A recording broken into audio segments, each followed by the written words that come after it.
इस महिला ने ज्योति अधिकारी पर केस सिर्फ इस बात पे किया है कि उसने ये बोला है कि हमारे उत्तराखंड की महिलाएं महाकौतिक में नाच रही थी।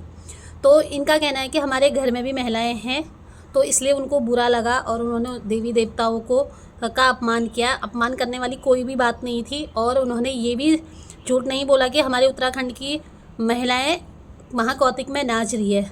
तो इस बहन से ना मैं सिर्फ इतना कहना चाहूँगी कि बहन, जब अंकिता भंडारी का रेप हो रहा था, जब उसका रेप हुआ, उसकी हत्या कर दी गई, जब उतनी छोटी सी नन्ही कशिश का रेप हुआ, उसकी हत्या करी गई, तो तब क्या तुम्हारे घर में महिलाएं नहीं थी?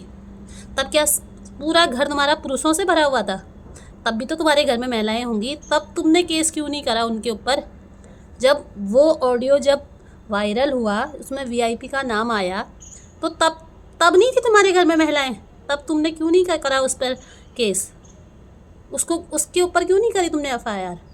आज एक महिला उत्तराखंड की लड़की को न्याय दिलाने के लिए आगे जा रही है, अपने साथ और महिलाओं से भी बोल रही है कि आप अपने न्याय के लिए खड़े रहो, अपनी आवाज़ उठाओ। तो तुम बोल रहे हो कि हमारे घर में भी महिलाएं हैं। अब महिलाएं हैं तुम्हारे घर में, जब पूरा समाज हमारे उत्तराखंड की महिलाओं को उछाल रही हैं, जब उनकी इज्जत ऐसे उछल रही है, तब नहीं है तुम्हारे घर में महिलाएं? ये कहाँ का न्याय है भाई?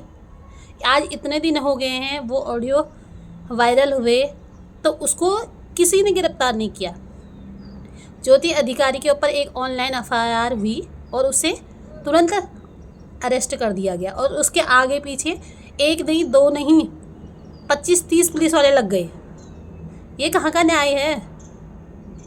ये भी तो सोचने वाली बात है ना।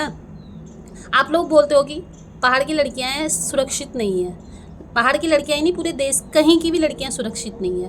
पर एक लड़की को एक लड़की ही बेइज्जती कर रही है, एक महिला को एक महिला ही फंसा रही है। ये बात सच है। हमारे उत्तराखंड की महिलाएं ये नहीं चाहती है कि हमारी बेटियां, हमारी बहुएं, हमारी महिलाएं सब सुरक्षित रहें। अरे भाई, जब उतना बड़ा केस हुआ, अंकिता भंडारी के साथ केस हुआ, उस छोटी नन्ही परी कशिश के साथ वैसा केस हुआ, तब कहाँ थे तुम? तब क्यों नहीं करा तुमने केस? और आज चली हैं ज्योति अधिकारी को केस करने के लिए। ठीक है, हम मान रहे हैं कि उसने गलत शब्द बोले हैं, उसका तरीका थोड़ा गलत है, पर वो जो बोलती है सच बोलती है। हमारे उत्तराखंड के लोगों को ना ऐसे ही जवाब देना चाहिए, सबको ऐसे ही जवाब मिलना चाहिए, तभी अपने लाइन पर आएंगे। मैं तो कहती हूँ उत्तराखंड पे ही नहीं, पूरे देश पे जो इस टाइप की सोच रखते हैं, जो लड़कियों को कम समझते हैं, जो औरतों को कम समझते हैं, उनको इसी लैंग्वेज में जवाब देना चाहिए। उसका तरीका यही होना चाहिए, क्योंकि तुम जितना सीधा बनोगे ना, ये दुनिया तुमको नोच खाएगी।